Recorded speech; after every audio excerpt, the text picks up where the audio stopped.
नमस्कार महाराष्ट्र मंडळी. आज आपण आपल्या या युट्यूब चॅनलमध्ये एक आगळं वेगळं व्यक्तिमत्व आहे की ज्यांची मुलाखत आपण घेणार आहोत आणि त्यांचं नाव आहे आदरणीय जयकुमार पाटील.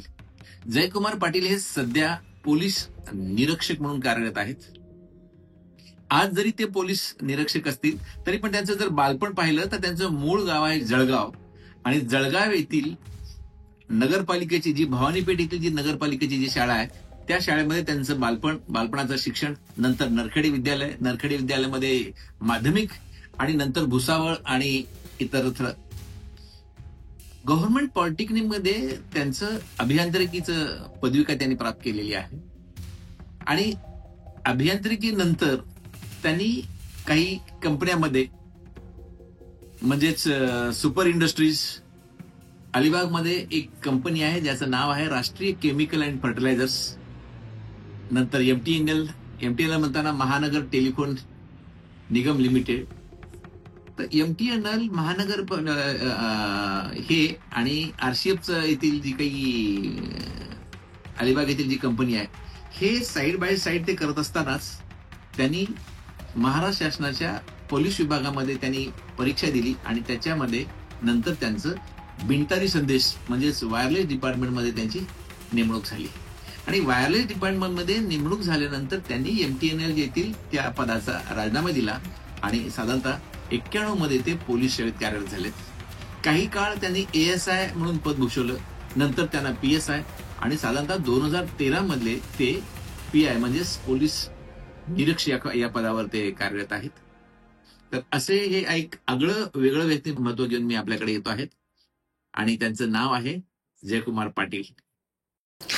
नमस्कार महाराष्ट्र मंडळी. आज आपण आदरणीय जयकुमार हरी पाटील साहेब यांची मुलाखत घेणार आहोत.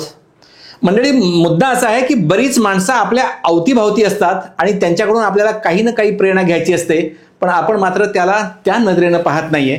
तर आज आपण आदरणीय जयकुमार हरी पाटील साहेब यांची मुलाखत घेऊ आणि यांच्याकडून आपल्याला किंवा या महाराष्ट्राला काय प्रेरणा मिळेल ते पाहू. साहेबांबद्दल बोलायचं म्हणताना मध्येच तरी एक असा प्रसंग आला होता की आम्ही एकत्र होतो. काही माणसं सच्च्या दिलाची असतात आणि फक्त प्रामाणिक, ट्रान्सपरंट, काचेसारखी ट्रान्सपरंट असतात आणि तसलं व्यक्तिमत्व आहेत आदरणीय जयकुमार पाटील साहेब. पाटील साहेब ऍक्च्युली महाराष्ट्राच्या पोलीस प्रशासन सेवेमध्ये वायरलेस म्हणून एक विभाग आहे आणि वायरलेस विभागामध्ये आहेत. वायरलेस हा विभाग लोकांना जरी माहीत नसेल तरी हा विभाग एक असा आहे की मंडळी, तुम्हाला हार दिसतोय पण हाराच्या मधला जो धागा आहे तो कोणाला दिसत नाही.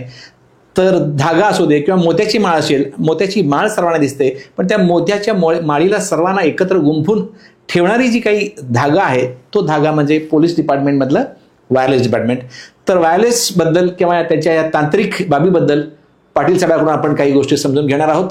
तर पाटील साहेब, मी काही प्रश्न आपल्याला विचारणार आहात आणि आपणास विनंती आहे की आपण अगदी बिनधोकपणे ते काहीतरी प्रेरणा मिळेल तसं सांगावं असं माझी विनंती आहे आपल्याला. तर सुरुवातीला साहेब असं आहे की आपण आपलं बालपणाचं शिक्षण आणि आपल्या घरांबद्दल सांगावं असं माझी विनंती आहे आपल्याला. सर, माझं बालपण गेलंय जळगावला. जळगाव 1ली ते 4थी शिक्षण झालंय नगरपालिकेच्या शाळेमध्ये. 5वी ते 8वी पर्यंतचं शिक्षण झालंय. वडिलांची बदली भुसावळला झाल्यामुळे पुढचं शिक्षण झालं केनारखेडे विद्यालय भुसावळला.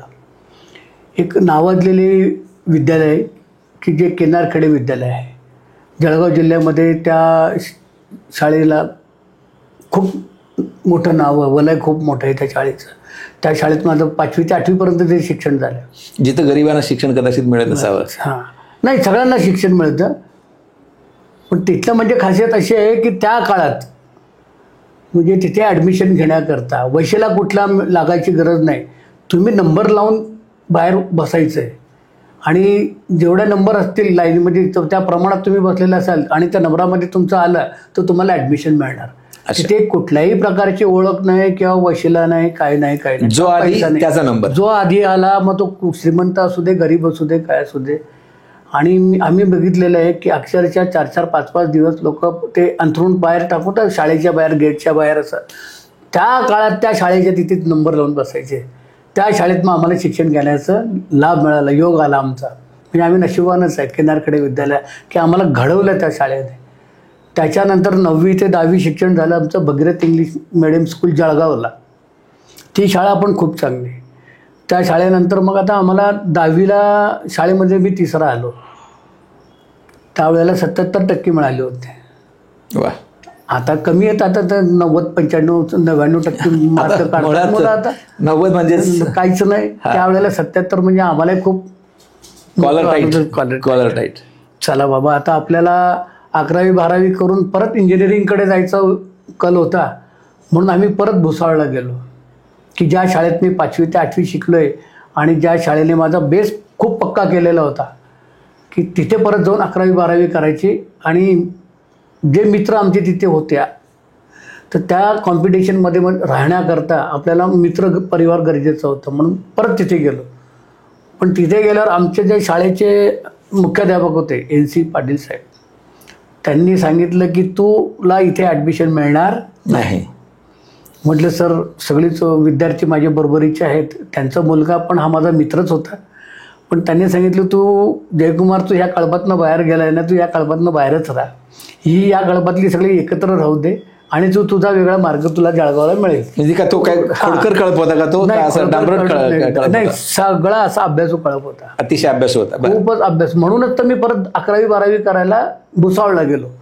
मी राहायला जळगावला, पण भुसावळचा मित्र माझ्या बेडेकर म्हणून मित्र होता, की तो म्हटला जयकुमार तुझी राहायची खायची सगळी व्यवस्था माझ्याकडे होईल, काळजी करू नको, पण मग फक्त ॲडमिशन 11वीला तुला मिळते, चल तेवढं प्रयत्न करूया. म्हणून आम्ही गेलो होतो. आई वडील कोणी सोबत नाही, फक्त मीच एकटा आणि मित्र. आणि कारण की मित्राचेच वडील मुख्याध्यापक आहे म्हटल्यावर आम्हाला तसं काय बॉदरेशन नाही, टेन्शन नाही, काहीच नव्हतं.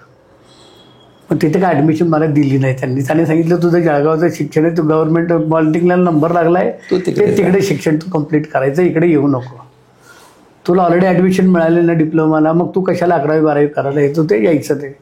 मग गव्हर्नमेंट पॉलिटेक्निक जळगावला इंजिनिअरिंग केलं. इलेक्ट्रिकलमध्ये मी इंजिनियर झालो. इंजिनियर झाल्यावर मग MSCBची अप्रेंटिसशिप केली भुसावळ MSCBला जनरेशनला. त्याच्यानंतर कारण की त्यावेळेला नोकरीचा खूप तुटवडा होता, नोकऱ्या लवकर मिळत नव्हत्या. म्हटलं आता अप्रेंटिसशिप 1 महिन्याने संपेल, आपलं अप्रेंटिसचा पिरियड संपत आला 1 वर्षाचा. तर 1 महिना आधी काय केलं की आता बायोडेटा तयार केला प्रत्येक कंपनीच्या नावाने सगळा. त्या किंवा आपण ते एम्प्लॉयमेंटमध्ये नाव होतंच, पण गव्हर्नमेंट जॉब मिळत नव्हते ना. तर मग म्हटलं आता प्रायव्हेट कंपन्यांमध्ये आधी जॉब शोधणं गरजेचं आहे. रिकामं बसलं तर ज्ञान वाया. जळगावच्या भागात मुली पण देत नाही, तसं काही नाही, इकडे तशी मुली पण देत नाही. तर म्हटलं नोकरी गरजेची आहे.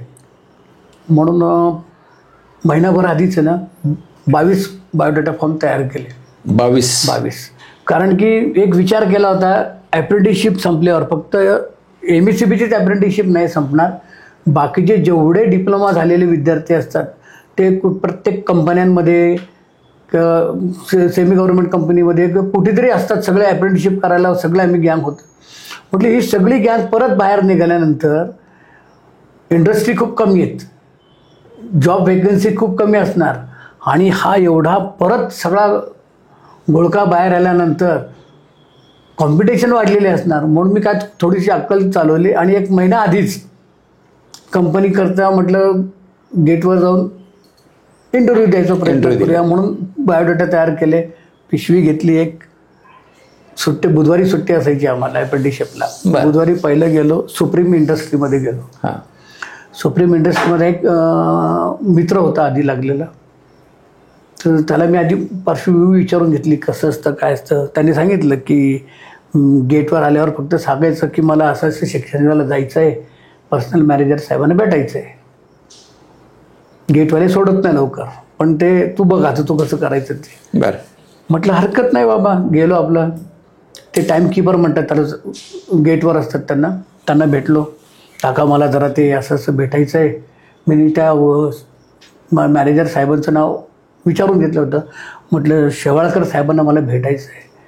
ते शेवाळकर साहेब नाव सांगितल्यावर त्या माणसाला जरा ते दचकल्यासारखं झालं. अरे बापरे, म्हणजे शेवाळकर साहेबांना भेटायचं आहे का? म्हटलं हो बाबा, मला शेवाळकर साहेबांना भेटायचं. त्यांनी मग परवानगी दिली की जाऊन ते आतमध्ये जा. असं गेले की तुम्हाला शेवाळकर साहेब भेटतील. दुपारी जेवणाची वेळ झालेली होती, 12:30 पाऊण वाजले होते. मित्र आतमध्ये वाट बघत होता, तुम्हाला आधी मध्ये गेल्या गेल्या तू मध्ये भेटला, तुला एंट्री मिळाली, बरं झालं. म्हटलं आता शेवाळकर साहेब कुठे बसतात ते मला सांग. म्हणे चल तुला दाखवते. ते लांबूनच त्याने लांबून दाखवलं. मी जवळ येणार नाही बाबा, तुला घेऊन जाणार नाही, कारण की परत मला अडचण नको. अडचण येते. त्याने लांबून दाखवलं की हे शेवाळकर साहेबांचं केबिन. मी आपल्या तिथे जाऊन उभा राहिलो. शेवाळकर साहेब वाकून बघितलं तर जेवण करत होते. एक छोटंसं केबिन होतं. बघितलं जेवण करतायत. म्हटलं ठीक आहे, थोडं थांबूया. मग त्यांचं जेवण वगैरे झाल्यानंतर ते वॉशरूमला वगैरे जाऊन आलेत आणि चेअरवर बसले. आणि त्यांनी बघितलं बाहेर कोणतरी डोकावून बघितलं आणि हा बाहेर उभा आहे. मग त्यांनी बोलवला. मी पण गेलो, सर असं असं आहे आणि असं असं आलो होतो. त्यांनी सांगितलं बसा महाराज. बसवलं. मला थोडंसं बरं वाटलं की अरे काहीतरी होप्स आपल्याला आहे. बसलो मस्तपैकी. मग त्यांनी इंटरव्ह्यूला काय आधी सर्टिफिकेट बघून घेतले. मार्क्स चांगले आहेत. 3rd इयरला मला 67% होते त्या काळात. ते मार्क्स बघितल्यावर त्यांना आणि गव्हर्नमेंट पॉलिटेक्निकमधनं इंजिनिअरिंग केलं आहे म्हटल्यावर तो एक फायदा होता. त्यांनी काय म्हणे ठीक आहे चला आपण असं थोडंसं इंटरव्ह्यू घेतो म्हणे थोडंसं. आता असं त्यांनी सुरुवात केली आणि तो इंटरव्ह्यू मला असं वाटलं 10 मिनटं 15 मिनटं अर्धा तास जास्तीत जास्त होईल. त्याआधी मॅनेजर सरांनी 1.5 तास इंटरव्ह्यू घेतला आणि त्या 1.5 तासामध्ये जे काही मी इंजिनिअरिंग 1st इयर ते 3rd इयर केलेलं होतं त्याचा सगळा सारांश त्यांनी त्या 1.5 तासात माझ्याकडनं काढून घेतला. आणि सगळं झाल्यावर मग माझं फॅमिली बॅकग्राऊंड विचारलं. फॅमिली बॅकग्राऊंड विचारल्यावर वडील काय करतात म्हटलं, वडील आहे इंजिनियर. भाऊ काय तर म्हटलं मोठा भाऊ पण इंजिनियर आहे, दुसरा भाऊ पण इंजिनियर आहे, तिसरा भाऊ अकाउंटंट आहे. म्हटलं म्हणजे शिक्षण त्याचं चालू आहे. चौथा पण BSc केमिस्ट्री आहे, तो पण त्यावर इंजिनिअरिंगच्या लाईनला आहे. मी आहे लहान. म्हटलं भाऊ आहे तो अजून कॉलेजमध्ये आहे. मग ते सगळे तर तुमचे तर वेल सेटल्ड दिसते, तुला नोकरीची काय गरज आहे. म्हटलं आणखी पुढे गेल्यानंतर भविष्यात काय होईल याची गॅरंटी नसते. म्हटलं तर आपल्या पायावर उभं राहणं गरजेचं आहे. बरोबर. तर त्यांना ते हे असं बोलल्यावर त्यांना जरा ते पटलं. मग त्यांनी म्हटले अरे राजा पण माझ्याकडे ते जॉब वॅकन्सी नाही आहे, मला काहीतरी टाइमपास करायचा होता तुझ्याबरोबर म्हणून मी टाइमपास करायला बसलोय. आता हा शब्द त्यांनी काढल्यावर माझा हिरमोड झाला, पूर्ण हवा निघून गेली. म्हटलं अरे 1.5 तास या माणसाने आपल्याला बसवलं इथे आणि आता 1.5 तासानंतर आता हा म्हणतो की माझ्याकडे वॅकन्सीज नाही आहे. मी म्हटलं ठीक आहे. मनात घालमेलच चालू होते की बाबा का टाइमपास करायला, दुसरीकडे जरी गेलो असतो आणखी पुढचा शोध मोहीम करता आली असते. म्हणून म्हटलं इट्स ओके सर. म्हटलं थँक्यू सर, येऊ का म्हटलं. म्हणून खुर्चीतनं उठायला लागलो तर ते म्हटले अरे बाळा बैस 1-2 मिनटं थांब. त्यांनी लगेच फोन फिरवला. त्यांनी कोणाला तरी फोन केला आणि माझ्यासमोरच त्यांनी परमिशन त्यांनी घेतली की सर आय हॅव 1 कॅन्डिडेट आणि आय वॉन्ट टू सिलेक्ट हिम. काय बोलताय? यस. आणि समोरनं पण असं म्हणजे मला ते कळत होतं की त्यांचं असं संभाषण चालू आहे की व्हॅकन्सी तर नाही आहे आपल्याकडे, मग ही पोस्ट क्रिएट करावं लागेल. एक पोस्ट अतिरिक्त पोस्ट तुम्हाला क्रिएट करावं लागेल. आता यांनी प्रश्न विचारलाय म्हटल्यावर समोरच्या कोण आहे ते मला त्यावेळेला कळलं होतं. नंतर मला ही बातमी लक्षात आलं की त्यांनी जनरल मॅनेजरला फोन केला होता आणि जनरल मॅनेजरकडनं त्यांनी ही एक पोस्ट सँक्शन करून घेतली त्याच तातडीने. आणि ते त्यांनी यस केल्यानंतर मग मला 2-4 फोन ठेवल्यानंतर मग मला सांगितलं हां सांग बाळा तू कधी हजर होतो.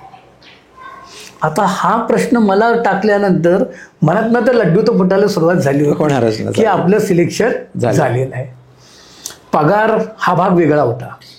पण पहिल्या भेटीत जॉब मिळणं म्हणजे तो एक आनंद वेगळा असतो. फर्स्ट इंटरव्ह्यू आणि सिलेक्शन होणं हा जो काही आनंद होता ना त्यावेळेला तो खूप वेगळा होता. आणि व्हॅकन्सी कुठेच नाही, कंपन्यांमध्ये जॉब नाही, गव्हर्नमेंटमध्ये जॉब नाही, आणि अशा ठिकाणी आपल्याला जॉब मिळतोय. पगाराचा हा विषय त्यावेळेला नव्हताच. मग म्हटलं सर थँक्यू म्हटलं सर.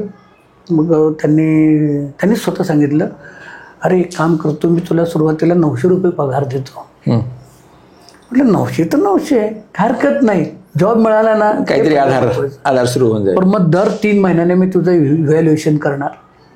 जर तुझं वर्क चांगलं असेल तर मी तुला इन्क्रीमेंट देत जाणार, आणि इन्क्रीमेंट मी 300चं देणार, हे लक्षात ठेव. म्हटलं सर चालेल सर, कारण जॉब मिळणं गरजेचं होतं ना, पैसा हा भाग वेगळा होता. जॉब मिळाला तर पगारी 900 रुपये मिळतोय म्हटल्यावर तोही खुश झालो. त्यांनी सांगितलं लगेच जॉईन हो. म्हटलं सर थोडंसं एक रिक्वेस्ट होती, लगेच तर उद्या परवा जॉईन होता येणार नाही. MSCBचं माझं अप्रेंटिसशिपचा थोडासा पिरियड राहिला आहे 8-10 दिवसाचा, आणि तिथल्या इंजिनियर सरांनी आणि त्यांनी आम्हाला सेंडऑफचा कार्यक्रम ठेवला आहे अमुक तारखेला, तर तो करून मी आलं तर चालेल का? अरे म्हणे तू त्या वरिष्ठांबद्दल एवढं तू आदर व्यक्त करतो. म्हटलं ज्यांच्याकडनं मी काहीतरी शिकलो आहे त्यांच्याप्रती प्रेम असणं गरजेचंच आहे म्हटलं. नाहीतर मी आत्ता वर्षभर त्यांच्याच हाताखाली काम केलेलं आहे, शिकलेलं आहे, आणि आता हा जॉब मिळाला म्हणून मी लगेच त्यांना दुर्लक्ष करणं चुकीचं होईल. एक 8 दिवस जर मला वेळ मिळाला तर बरं होईल, मी 8 दिवसानंतर हजर व्हायला येतो सर म्हटलं, तर आपली परवानगी असेल तर. त्यांनी ते बघितलं की ठीक आहे बाबा, तू जा, तुझे इंजिनियर जे आहेत MSCBचे सगळे ज्यांच्याकडनं तू शिकलाय म्हणतोय, तर त्यांच्याकडनं तू जा, शेवटच्या 8 दिवसाचं आणखी काय ट्रेनिंग तुझे काय असतील ते करून घ्या आणि हजर हो. आपल्या MSCBचं सगळं ट्रेनिंग अप्रेंटिसशिपचा पिरियड संपला, आमचा तिथे सेंड ऑफ कार्यक्रम झाला सगळ्यांचा, आणि दुसऱ्या दिवसाला मी सुप्रीम इंडस्ट्रीमध्ये जॉईन झालो. मंडळी, मुद्दा असा आहे की सरांनी मगाशी का आपल्या त्यांच्या शाळेबद्दल एक अभिमान व्यक्त केला. काही शाळा खरोखर अशा असतात की त्या शाळेला सलाम करावं असं वाटतं, की तिथं कोणाचंही गरिबी श्रीमंती काही न बघता. तसंच केंद्रीय विद्यालय म्हणून एक केंद्र शासनाची शाळा आहे, त्या शाळेबद्दल मी माझ्या स्वतःच्या मुलाबद्दलचं ज्यावेळेस फॉर्म भरायची वेळ आली त्यावेळेस असा होता मुद्दा की तिथं एकच, तुम्ही आता जो क्रायटेरिया एकच, तर मी 2 ते 3 दिवस तिथं फिरलो, आणि ज्या दिवशी उद्या फॉर्म सुटणार आहे तर त्या दिवशी लिटरली रात्री 11-11:30 जाऊन जो थांबलो आणि तो नंबर लावला, आणि नंबर लावल्यानंतर मग माझा तरी पण नंबर माझ्या अगोदर 5 ते 7, 10, 12 लोक होती, आणि माझा तरी पण त्याच्यातून कोण कोणाचा मध्ये काय असेल 17वा नंबर लागला, आणि त्याच्यानंतर कोणाचाही वशिला न घेता तिथं मात्र माझ्या मुलाचं ऍडमिशन लागलं. आणि काही असे त्यावेळेस किस्से असे होते की कोणी खासदाराचं चिठ्ठी आणतं, कोणी मंत्र्यांचं आणतं, पण कोणाचंही काही चाललंय. तर पुन्हा एकदा मला असं जाहीरपणे अशा ह्या शाळांचं सलाम करावं असं वाटतंय. सर, शाळा तर झालं, आपलं कॉलेज, आणि कॉलेजच्या नंतर ॲक्च्युली आपण आपल्या डायरेक्ट ह्याच्याकडे येऊ, आपल्या सेवेकडे येऊ. तसं तुमचं शिक्षण जर गव्हर्नमेंट पॉलिटेक्निकचं इंजिनिअरिंग असेल, हे असताना आपण असं काही ठरवून होतो का की बाबा रे मला पोलीस प्रशासन सेवेमध्ये जायचं आहे, आणि त्याच्यामध्ये काहीतरी असं हा टेक्निकल जो आहे वायरलेस डिपार्टमेंट किंवा रेडिओ मेकॅनिक म्हणून जे तुमचे जे पहिलं पद असतं रेडिओ मेकॅनिक, बरोबर? बरोबर. तर रेडिओ मेकॅनिक किंवा हा जो काही टेक्निकल इकडे जावं असं काय तुमचं काय स्वप्न होतं, की कोणाकडे तुम्ही बघून आयडियली तसं काय केलं? काय तसं कुठलंही स्वप्न नव्हतं. हां, मी इलेक्ट्रिकल इंजिनियर म्हणून झालं, त्यात सुप्रीम इंडस्ट्रीमध्ये काम करायला, नोकरी करायला लागलो होतो. त्याच्यानंतर माझं 2 ठिकाणी सिलेक्शन झालं सेंट्रल गव्हर्नमेंटला. एक MTNL सिलेक्शन झालं मुंबईला, आणि एक राष्ट्रीय केमिकल अँड फर्टिलायझरची कंपनी आहे अलिबाग आणि चेंबूरला त्यांचं ते मेन ऑफिस आहे, अलिबागला मेन कंपनी आहे ते. तर तिथेही माझं सिलेक्शन झालेलं होतं. आणि त्याच्यानंतर हा एक पोलीस वायरलेसमध्ये रेडिओ मेकॅनिक कंसात त्यांनी ASI असं दिलेलं होतं, यांत्रिकी ASI असिस्टंट सर्व्हिस इन्स्पेक्टर. त्याचं पदाचं नावच रेडिओ मेकॅनिक प्लस ASI असते. तर ते वाचल्यानंतर बाबा हे काहीतरी पोलीस खात्यातलं काहीतरी अधिकाऱ्याचं पद असं वाटतंय, म्हणून आम्ही जळगावच्या वायरलेस ऑफिसला जाऊन चौकशी केली. मी आणि वडील गेलो, म्हणे बघ चल जाऊन बघूया काय आहे ते, जरा चौकशी करूया हे पद काय असतं ते. म्हणून आम्ही चौकशी केली. आता तिथल्या ऑफिसमधल्या लोकांनी सांगितलं खूप चांगलं असतं, आमच्याकडे असं आहे, पदोन्नतीच्या संधी खूप आहेत, लवकर वरिष्ठ अधिकारी तुम्हाला होता येईल, असं तसं, जॉब नेचर आमचं खूप चांगलं आहे. असं आम्हाला अशी बऱ्याचशा गोष्टी सांगितल्यानंतर वडील म्हटलं अरे काय करायचं, चल म्हणे आपण पुण्याला जाऊन फिरून येऊया. ऑलरेडी 2 नोकऱ्या लागलेल्याच होत्या, सिलेक्शन झालेलेच आहे, त्यामुळे मी आणि MTNL हजर पण झालेलो होतो. त्यामुळे तसं काही बॉदरेशन नव्हतं की नोकरी नाही किंवा काय नाही. पण म्हटलं चला फिरून येऊया पुण्याला. मग वडील आणि मी आम्ही दोघं गेलो पुण्याला मस्तपैकी फिरायला म्हणून. फिरायच्या हिशोबानेच गेलो होतो. मग इंटरव्ह्यूला गेलो. इंटरव्ह्यूमध्ये रिटर्न टेस्ट असते, ती रिटर्न टेस्ट पास झालो. लगेच त्यांनी वजन उंची मोजली, उंचीमध्ये पण बसलो, त्यामुळे तोही अडचण आली नाही. त्याच्यानंतर लगेच इंटरव्ह्यूचा कार्यक्रम होता. म्हटलं पहिल्या 2 टेस्ट तर पास झालेले दिसतं, आता इंटरव्ह्यूमध्ये पास झाले तर बघू काय होते काय, पण नवीन तर काहीतरी शिकायला मिळेल म्हणून इंटरव्ह्यूला गेलो. त्या पॅनलमध्ये त्यावेळेला सुरुवातीला माहीत नव्हतं की हे पॅनलमध्ये काय, एवढं मोठं पॅनल पहिल्यांदाच बघितलं ना. तर AD जोग साहेबमध्ये, जोग साहेब जे वायरलेसचे इन्चार्ज होते त्यावेळेला, AD जोग त्यांचं नाव आहे बऱ्यापैकी, डायरेक्टर ऑफ पोलीस वायरलेस त्याचे त्यावेळेला पद होतं, ते होते. आणि ते पॅनल होतं पूर्ण सिलेक्शनचं. त्या सिलेक्शनच्या पॅनलमध्ये पण तसं इंटरव्ह्यूला गेलो, कुठल्या प्रकारचं टेन्शनच नव्हतं, कारण की ऑलरेडी जाऊन जॉब होते. कारण RCF म्हणले की तेही केंद्र शासनाचं होतं आणि MTNL पण केंद्र शासनाचं होतं. हे राज्य शासनाचं जॉब होतं एवढं. आणि इंटरव्ह्यूला जायचं म्हटल्यावर काय दळपण नाही ना, आपण कशा करता गेलोय तर एक मनावर कुठलाही तणाव नाही, काय नाही, अगदी खुल्या मनाने गेलो. तिथे बसलो परीक्षेला, इंटरव्ह्यूला समोर बसले सगळे पॅनल, इकडे 4-5 अधिकारी, तिकडे 4-5 कोणतरी अधिकारी, मध्ये ते साहेब मोठे बसलेले आहे. ते लक्षात आलं की हे मोठे साहेब आहेत, ते बाकीचे सगळे पॅनलवरचे इतर अधिकारी दिसत आहेत मोठे. तो इंटरव्ह्यू खेळीमेळीत झाला. त्याने एक प्रश्न विचारला होता, म्हणजे गमतीशीर प्रसंग येतो की त्यांना विचारलं, अरे बाळा तुला माहिती का म्हणजे ट्रान्सफॉर्मरनं ऑइल चोरी कसे करतात. आता माझ्या याच्यातनं सहज पण निघालं, कसे करतात म्हटल्यावर मी कसं काय सांगणार, ते जे चोरी करतात त्यांना विचारा ना. म्हटलं सर तुम्ही ते चोरी कशी करतात, मी कसं काय सांगणार ते चोरी कशी करतात म्हटलं. तेव्हा ते सगळं पॅनल हसत होतं सगळं. मी म्हटलं आपण काहीतरी वेगळं बोलले की काय. आणि मग प्रश्न विचारण्याचं सरांच्याही लक्षात आलं की आपण प्रश्न विचारताना थोडासा वेगळा काहीतरी विचारलेलं दिसतोय आणि म्हणून स्ट्रेट फॉरवर्ड उत्तर असं दिलेलं दिसतंय.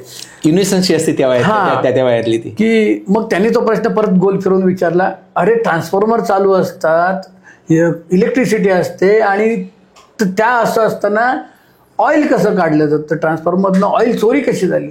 म्हटलं सर असं विचारा ना तुम्ही प्रश्न की ट्रान्सफॉर्मर चालू आहे, इलेक्ट्रिसिटी चालू आहे, कोणी केलं तर ते शॉक लागणार आणि मारणार वगैरे काहीतरी जीवितहानी होणार, तर त्याच्याकरता पर्याय आहेत. म्हटलं सर त्याला बसबार असतो आणि बसबारला सर एवढंच कुलूप, लोकलमध्ये छोटंसं कुलूप असतं म्हटलं लागलेलं, नॉर्मली एवढंच कुलूप असतं म्हटलं. आणि ते कुलूपाला एक दगड मारला छोटासा की असं जरी मारलं तरी ते कुलूप उघडतं.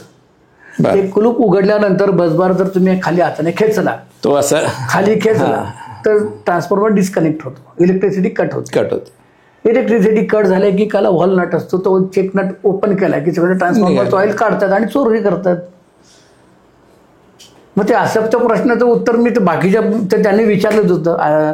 मी सुप्रीम कंपनीत काय काम केलं, तिथे प्रोडक्शन कुठलं काय काय होतं ते तर सगळं विचारलंच होतं. तुम्हाला असं काही खंत वाटते का की सुप्रीम आजही एक नंबर आशिया खंडात इंटरनॅशनल MNC त्याला, तर MNC म्हणून त्याला म्हणतो.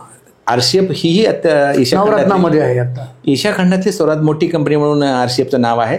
आणि ह्याच्या व्यतिरिक्त MTNL, आता जरी MTNLचं काही झालं असेल, पण MTNLचा एक काळ असा होता की तो तुम्ही जो बोलता तो काळ 90च्या काळामध्ये अतिशय टॉपला होता. तुम्हाला त्याची काही खंत वाटते का की मी पोलीस प्रशासन सेवेमध्ये येण्यापेक्षा जर RCF मध्ये असतो किंवा सुप्रीम मध्ये असतो तर किंवा MTNL मध्ये असतो तर बरं झालं असतं, ह्याची काही कधी खंत वाटते का? ना आता खंत तर नाही वाटत, पण आता आपण जो मार्ग पत्करला आहे म्हणजे निश्चितच मी MTNLला होतो असं राहिलो असतो तरी माझं फ्युचर ब्राईटच होतं. RCFला गेलो असतो तिथेही फ्युचर ब्राईटच होतं. सुप्रीम इंडस्ट्रीमध्ये जर मी सोडली नसती तर मला आठवतं की आज मी कुठल्या तरी वेगळ्या पदावर सुप्रीममध्ये सुप्रीमचा अनुभव गाठीशी असताना आणि राष्ट्रीय पातळीवरचं कुठेतरी एखादं पद तुम्हाला मिळालं असतं.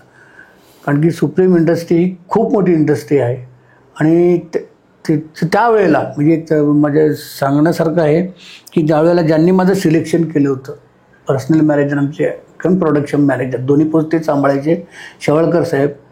तर ते त्या काळामध्ये जर्मनी आणि फ्रान्सचा महिन्यातनं एक तरी त्यांचा दौरा असायचा. मी जेव्हा सुप्रीम कंपनी, मला गव्हर्नमेंटचे 1-2-3 जॉब मिळाल्यानंतर जेव्हा मी त्यांना भेटायला गेलो, त्यावेळेला त्यांचा दुर्दैवाने अपघात झालेला होता नाशिकला कारने येताना. तर ते हॉस्पिटलायझेशन करून घरी आणलेलं होतं आणि मला राजीनामा द्यायचा होता कंपनीमध्ये, तर ते ॲक्सेप्ट करत नव्हते. तुमचं सिलेक्शन सरांनी केलं आहे तर तुमचा राजीनामा हा सरच करतील, त्याशिवाय तुम्हाला राजीनामा सँक्शन नाही होणार. म्हणून मी सरांना भेटायला गेलो होतो. सर अंथरुणात होते, त्यांना ऐकायला येत होतं, फक्त बोलता येत नव्हतं. खूप मोठा ॲक्सिडेंट झालेला होता. ते कागदावर लिहून सांगायचे ते सगळं. त्यांनी सांगितलं होतं मला, कागदावर लिहून दिले होते की तू सुप्रीम सोडू नको. अच्छा. मी बरा झाल्यानंतर तुझं काय असेल ते मी तुझ्याबरोबरच असणार, तुला सर्व मी मदत करेल, तू पण सुप्रीम सोडू नको. आता या डिपार्टमेंटमध्ये तुम्हाला किती वर्ष आली? आता मी 1990ला मी झालो. 90 पासून ते आतापर्यंत जी तुमची जी जुनी यंत्रणा आहे आणि आताची जी नवीन तांत्रिक जी यंत्रणा आहे, याच्यात तुम्हाला काय वाटतं की नेमकं पोलीसच्या ह्या वायरलेस यंत्रणेमध्ये अपेक्षित तुमच्या नजरेत काय आहे किंवा काय काय बदल व्हावे असं वाटतं तुम्हाला? काय नेमकं प्रगती म्हणजे काय असं वाटतं? नाही, बदल म्हणजे पोलीस वायरलेसमध्ये खूप बदल झाले. आम्ही जेव्हा नोकरीला लागलो त्यावेळेला एक वॉल टेक्नॉलॉजी चे सेट होते आमच्याकडे. म्हणजे मिलिटरीमध्ये आपण पिक्चरमध्ये बघितले असेल बघा, की तो सैनिक पाठीवर काहीतरी वायरलेस सेट बांधून घेऊन जातोय, रॉजर माईक असं काहीतरी पिक्चरमध्ये आपण शूटिंगमध्ये बघितलं असेल पिक्चर अशा. त्या टाईपचे सेट म्हणजे मिलिटरीचे सेट आम्ही पोलीसमध्ये होते, आम्हाला वापरायला होते. म्हणजे त्या सेटवर आम्ही काम केलेलं आहे. त्याच्यानंतर सेमीकंडक्टर टेक्नॉलॉजी आली, ती हॉल टेक्नॉलॉजी होती. त्याच्यानंतर सेमीकंडक्टर टेक्नॉलॉजी आली. त्याच्यानंतर आता लेटेस्ट आली असेंब्ली टेक्नॉलॉजी आलेली आहे. तर ह्या सगळ्या टेक्नॉलॉजीचं इव्होल्युशन होत गेले. पण आता असं तुम्हाला त्याची काही खंत वाटते का? ॲक्च्युली पोलीस जर बघितले की पोलीस म्हणजे लोकांच्या नजरेतले काही पोलीस फक्त ते ठरलेले आहेत. कोणी SP आहे, कोणी DCP आहे, कोणी DG आहे, कोणी DIG आहे, IG आहे, आणि त्यांचा तो रुबाब, त्यांच्या पाठीमागचा फौजपाटा वगैरे काही नसतो. आणि तुम्ही आपला जो काही तांत्रिक विभाग आहे तो मात्र कोणाच्या नजरेत नाही आहे. याबद्दलचं तुम्ही काय सांगाल नाही की नेमकं वायरलेसचं या पोलीस यंत्रणेमध्ये नेमकं वायरलेस किंवा तुमच्या तांत्रिक विभागाचं नेमकं महत्त्वाचं काय भूमिका आहे, ते नेमकं तुमचं काय मत आहे याच्याबद्दल? काय वायरलेस म्हणजे हा पोलीस विभागाचा कणा आहे. जर वायरलेस नसेल तर पोलीस यंत्रणेचं संदेशाचं देवाणघेवाण किंवा कुठल्याही गोष्टीचं देवाणघेवाण जे होतंय ते वायरलेस मार्फत होतंय. मंडळी, सरांनी अतिशय कणा हा शब्दावर मला असं वाटलं की तुमचा चेहरा कितीही सुंदर असो, तुमचे हातपाय शाबूत असू दे, तुमचं डोकं, मेंदू बिंदू सर्व शाबूत आहे, पण तुमचा पाठीचा कणा किंवा जो मज्जातंतू जर नसेल तर तुम्ही मात्र लोळे बांगडे आहे. म्हणजे हे खरोखर अतिशय चांगला तुम्ही शब्द वापरलात, कणा. तर ह्या कणाबाबत अजून तुम्हाला काही प्राऊड फिलिंग वाटतं? ते कणाबद्दल म्हणजे असं आहे की वायरलेस यंत्रणा जिथे पोलिसांना गरज पडलेली आहे त्या वेळेला वायरलेस यंत्रणेने त्यांना संपूर्ण सहकार्य दिलेलं आहे. म्हणजे किल्लारीचा भूकंप असू द्या, अशा की जिथे कुठल्याही प्रकारची यंत्रणा काम केलेली नाही. 1993-94चा तो प्रसंग मला आठवतोय. त्यावेळेला मी 29 ऑक्टोबर का नोव्हेंबर काय, आता तारीख नाही, पण 93-94 पिरियड आहे. मला चांगला आठवतंय. गणपती विसर्जनाचा दिवस होता. आम्ही दिवसभर, मी त्यावेळेला वणीगड जे आहे आता नाशिक ग्रामीणच्या हद्दीमध्ये एक वणीगड रिपीटर आहे वायरलेसचं, तिथे मी ड्युटीला होतो. तर आम्ही दिवसभर वायरलेसचं कम्युनिकेशन मेंटेन करायचं काम आम्ही तिथेच होतो. रिपीटर स्टेशन आहे ते, की पूर्ण जिल्ह्याचं कम्युनिकेशन त्याच्यामार्फत होत होतं, ते वणीच्या वरती गडावर. तर दिवसभर आम्ही गणपती बंदोबस्त म्हणजे जसं फील्डवर पोलीस काम करतोय तसं आम्ही दिवसभर त्या यंत्रणेवर लक्ष ठेवून आहे की माझा पोलीस अधिकारी आणि पोलीस अंमलदार जे आमचे रोडवर काम करतायत तसं आमचा आम्ही बॅकबोनला आम्ही दिवसभर त्या रिपीटर यंत्रणेची काळजी घेत बसलो होतो. हे कोणाला दिसत नव्हतं की आम्ही काय करतो, पण आम्ही दिवसभर त्याचं काम केलं. जोपर्यंत गणपती विसर्जन होत नाही शेवटचा, तोपर्यंत आम्ही रिपीटर यंत्रणेजवळ बसून होतो. डोळ्याला डोळा लागू द्यायचा नाही, कारण की जर रिपीटर यंत्रणा बंद पडली तर पूर्ण जिल्हा दळणवळण बंद पडणार. समजा एखादे हे जे काही आत्मघातकी हल्ले किंवा मुंबईचे काही जे ज्याच्यावर जे काही हल्ले झाले, तसं एकाच वेळी सर उभा भारत किंवा उभा महाराष्ट्र जर काही तुम्हाला मेसेज द्यायचा असेल तर ते तसं आपल्या माध्यमातून शक्य आहे किंवा त्याच्याबद्दलचं काय नेमकं कसं असते ते? आपल्याकडे आहे ना टेक्नॉलॉजी, आपण सॅटेलाइट टेक्नॉलॉजी वापरतो ना. आता पण आता असं आहे की मला एखादी ऑफिसला जर पूर्ण महाराष्ट्रभर एखादी संदेश पाठवायचा असेल तर विथिन तो मिनिटामध्ये आम्ही पाठवतो. तो संदेश स्वतःचं सॅटेलाइट कम्युनिकेशन आहे. एक रिटर्न मेसेज असेल जसं आपण मेल करतो आणि पाठवतो, पण ते सिक्रेसी नाही. पण आमचं सॅटेलाइट कम्युनिकेशन जे आहे ते सिक्रेसी आमची खूप मेंटेन होते. तुमची एक यंत्रणा तुटली. वायरलेस ही यंत्रणा का महत्वाची जाते? असे तर बाहेर खूप यंत्रणा आहेत कम्युनिकेशन करता. आजच्या युगामध्ये खूप मोबाईल यंत्रणा आलेल्या आहेत, बऱ्याचशा यंत्रणा आलेल्या आहेत. पण त्या यंत्रणा आपण का वापरू शकत नाही शासकीय कामकाजाकरता? तर सिक्रेसी म्हणजे गोपनीयता हा सर्वात मोठा भाग आहे की ज्यामुळे वायरलेस यंत्रणेचा पूर्ण विश्वास ठेवून आपल्याला काम करावं लागतं. त्याशिवाय पर्याय नाही.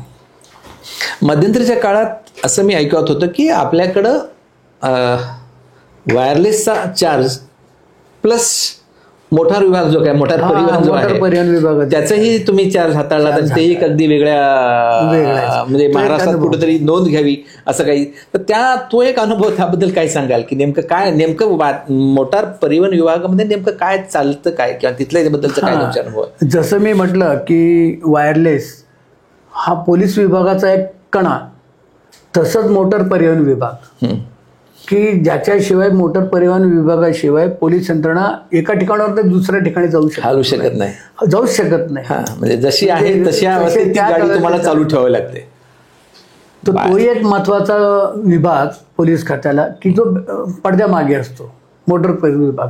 त्या मोटार परिवहन विभागाचा पण मला एक जवळपास 1.5 वर्ष पोलीस निरीक्षकाचा चार्ज सांभाळायची संधी मिळाली. तो एक आयुष्यातला तो एक वेगळाच अनुभव होता आणि खूपच सुखद अनुभव होता. शिकण्यासारखं पण खूप मिळालं त्या 4च्या काळामध्ये. त्या काळात आपण आपलं काहीतरी वेगळं म्हणजे त्याला काय म्हणतात आउट ऑफ द बॉक्स जाऊन तुम्ही शासनाला मदत होईल असं काही केलं का? आम्ही त्या काळात काय आता लेटेस्ट आहे की मोटार परिवहन विभागामध्ये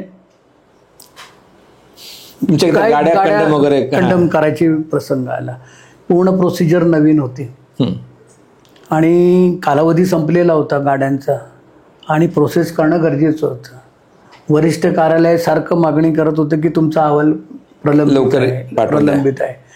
मग आता माझं मी वायरलेस सेक्शनचा असल्यावर तर मला वायरलेसच्या सगळ्या गोष्टींचं ज्ञान होतं, कुठला पेप कसं करायचं.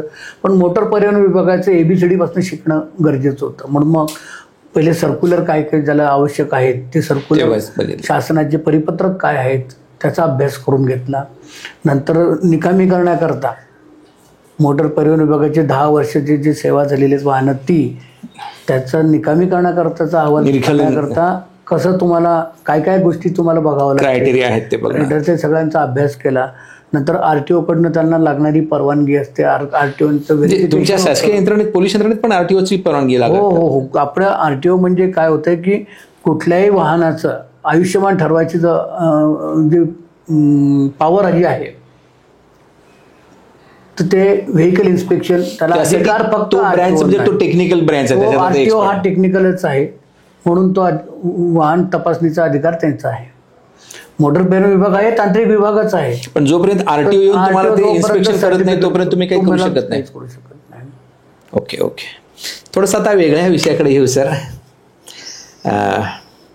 हे तुम्ही लोकांची तारा जुळता जो विषय असा होता की वायरलेस जरी असलं तरी कुठं ना कुठं तुम्ही उभ्या महाराष्ट्राशी काही ना काही कनेक्ट करताय. तर तुमचं आयुष्याची तार कशी नेमकी जोडली गेली याच्याबद्दल काय नेमकं काय मत आहे? लोकांच्या तर तारा जुळल्या पण आयुष्याची जी काही तार आहे ती कशी तुम्ही काय जोडली? काय तुमचं नेमकं एखाद्या कुठल्या नाजूक ललनाने तुमचं काही शिकार बिकार केली, कोणाची शिकार बिकार बळी पडलात का तुम्ही कोणाची शिकार केली का नेमकं काय? नाही तसं काही शिकार वगैरे नाही झाली. एवढा गोरा गुंता चेहरा दिला तुम्हाला परमेश्वराने असं काही कुठं ना कुठं काय झालं, नोकरी लागलेली होती, सगळं व्यवस्थित चालू आहे. घरच्यांचं शेवटी मग काय असतं बाबा हा नोकरीला आहे याचं लग्न लावून टाकूया, म्हणजे आपली जबाबदारी संपली. संपली, एक जबाबदारी कमी झाली. म्हणून ते वडील म्हणायचे, बाबा अरे मुलगी बघून घे, ही करून घे. म्हटलं करूया करूया. मग म्हणे अरे हा काय लवकर ऐकणार नाही, माझी लहान बहीण आहे. मग तिला वडिलांनी विचारलं, तू त्याला विचार की मुलगी कशी पाहिजे. म्हटलं मुलगी कशी पाहिजे, दादा आणि आई सांगतील तशी मुलगी, त्यांना पसंत पडली ती मला पसंत पडेल. म्हटलं म्हणजे तुमचं प्रेमविवाह नाही? प्रेमविवाह नाही, अरेंज मॅरेज आहे. बरं. आणि मुलं किती आहेत सर? आता मुलं, एक मुलगा आणि एक मुलगी. बरं. मुलगा, कन्या काय करते? ती 3rd इयर कम्प्युटरला आहे, कम्प्युटरला आहे. BE करते. आणि मुलगा त्याने BTech मेकॅनिकल केलेलं आहे. बरं सर, आज अशी आपण बघतोय की बरीच मुलं अगदी जो झगड्याचा जो काळ असतो त्या काळामध्ये ते माघार घेतात. कोणालाही कष्ट किंवा कोणालाही वेदना किंवा कोणालाही पेशन्स नाही राहिलेला आहे. तर याबाबत आपण काय सांगाल? काय होतंय, प्रत्येकाला असं वाटतं की मी आता हात घातला की लगेच मला ते काम आलंच पाहिजे आणि काम झालंच पाहिजे. हा पेशन्स लोकांनी विचार करायला पाहिजे. कुठलंही काम जर येत नसेल तर त्याच्यावर थोडासा विचार करणं, त्याचा अभ्यास करणं आणि त्याच्या ते करण्याकरता आपल्याला काय काय प्रयत्न करावे लागतील, हे 3 सूत्री जर माणसाने आत्मसात करायचा प्रयत्न केला ना, तर कुठलंही काम त्याला अवघड जात नाही. तुमचं असं प्रेरणास्त्रोत्र काय आहे तुमचं वैयक्तिक, की ज्याच्याकडे बघून तुम्ही इन्स्पिरेशन होत आहे असं तुमचं? माझं प्रेरणास्त्रोत्र म्हणजे मी माझ्या वडिलांकडे बघतो. अरे वा. कारण की बाबा म्हणजे काय नेमकं काय करतात बाबा आता हयात नाहीत, ते गेले. ते 1991 90ला गेले. ते 1956 सालचे BSc होल्डर. म्हणजे 56 साली ते BSc 56चे. बरं. आणि एक अनुभव तुम्हाला असा सांगतो की ते रिटायरमेंट झालेले 88-89ला रिटायरमेंट जवळ आलेले होते. आणि मी इंजिनिअरिंगला होतो. 2nd इयरला मी मॅथचा मला एक प्रॉब्लेम अडकला. बरं. तर तो प्रॉब्लेम सॉल्व्ह होत नव्हता. आमच्याकडे ट्युशनला होते सर, ट्युशनच्या सरांकडे पण तो प्रॉब्लेम सॉल्व्ह झाला नाही. आमचे सर, ते ट्युशनचे सर होते, ते AMI गोल्ड मेडलिस्ट होते. बरं. AMI गोल्ड मेडलिस्ट म्हणजे खूप मोठं कष्ट करून पास झाला तो इंजिनियर म्हटला जातो. आणि त्यांना पण तो प्रश्न विचारला, तो काही सॉल्व्ह झाला नाही. मग कॉलेजच्या आमच्या सरांना विचारला, मग हा मित्र आहे तो कुठल्या ट्युशन सरांकडे जातो, तुझ्या सर्व तुमच्या परिघामधली सर्व जी एक्सपर्ट्स आहेत मॅथ्स मधले त्या सर्वांना विचारलं, तो प्रश्नाचं उत्तर पण कोणाकडे नाही आलं. शेवटी आपल्या बाबाकडे जावं लागलं आपल्याला. मग मी शेवटी म्हटलं आता काय करावं, म्हणून वडिलांना विचारलं, दादा जरा एक प्रॉब्लेम होता हो. म्हणे काय रे. म्हटलं हा मॅथचा प्रॉब्लेम म्हटलं सॉल्व्ह होत नाही, म्हटलं जरा बघता काय ते. म्हणे आण इकडे, कॉलेज करतो काय करतो तुला कळत नाही, काय नाही, काय शिक्षण घेता रे म्हणे तुम्ही, बैस इथे.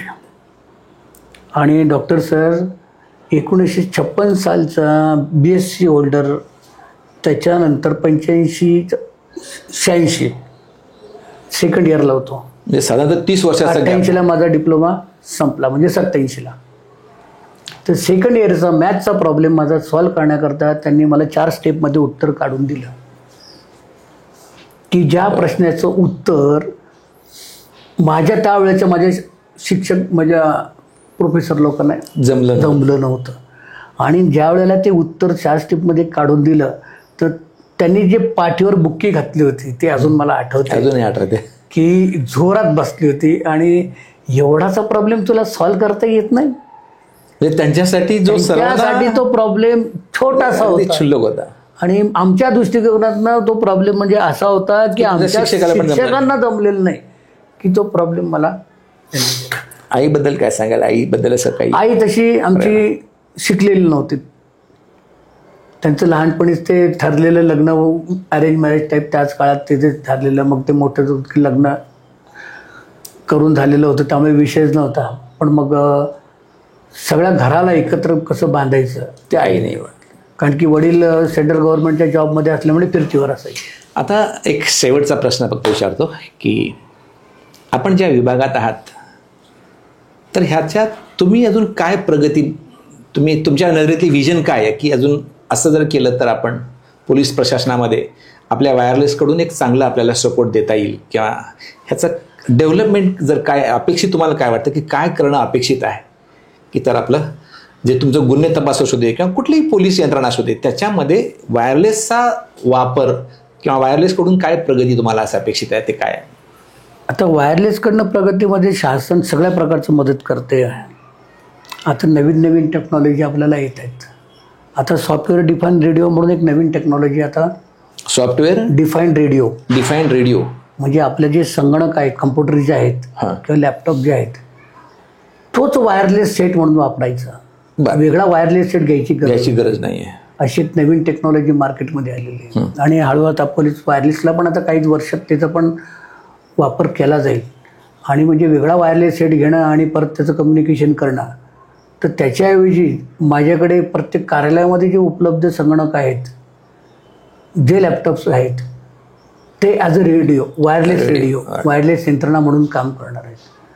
तर काही वर्ष निश्चितच काही वायरलेस विभाग आमचं त्या दृष्टिकोनाने प्रयत्नशील आहे आणि निश्चितच काही वर्षात ते आपण ते टेक्नॉलॉजीचे सेट आपण वायरलेस वापरूया.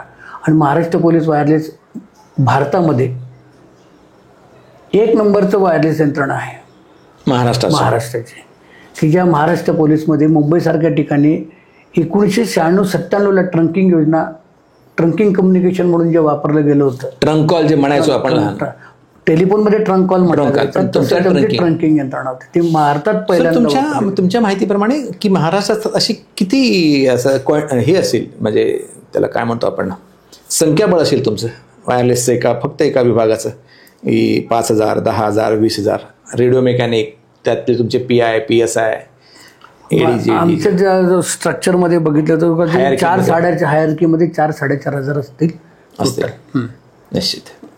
मग ही यंत्रणा तुम्हाला पुरेशी वाटते की ह्याच्यात अजून बरं? नाही, यंत्रणा पुरेशी. आता काय टेक्नॉलॉजी बदलत गेल्यामुळे थोडंसं रिपेरिंगचं पॉईंट ऑफ व्ह्यू कमी झालं, पण अदर स्कोप जे आहेत टेक्निकल कामांचे, आता सध्या काय झालं, वायरलेस हा फक्त वायरलेस विभाग नाही राहिलेला आहे. तर हा दळणवळण म्हणजे वायरलेस कम्युनिकेशन पण आहे आणि आता IT पण आमच्याकडे समाविष्ट करून घेतलेलं आहे. बरं. म्हणजे हल्ली जे काय येतात ते आपण जे व्हीसी म्हणतो, व्हिडिओ कॉन्फरन्सिंग वगैरे, हे पण ते पण तुम्हीच करताय? आता IT म्हणजे इन्फॉर्मेशन टेक्नॉलॉजी हा पण आमच्याच कामाचा भाग झाल्यामुळे आता टेक्निकल वर्क जे आहे, म्हणजे व्हिडिओ कॉन्फरन्सिंग असू द्या, कम्प्युटरच्या संदर्भातले जे काही कामं आहेत, फक्त आमच्याकडे रिपेरिंगचं नाही सध्या, पण आम्ही बाकी जे टेक्निकल जे आहे असिस्टंट ते आम्ही सगळं बघतो. धन्यवाद सर. आपण वेळात वेळ काढून जे आम्हाला मार्गदर्शन केलं आणि उभ्या महाराष्ट्राचे मार्गदर्शन केलं त्याबद्दल धन्यवाद. पुन्हा एकदा आपणास वाढदिवसाच्या खूप खूप शुभेच्छा. धन्यवाद सर.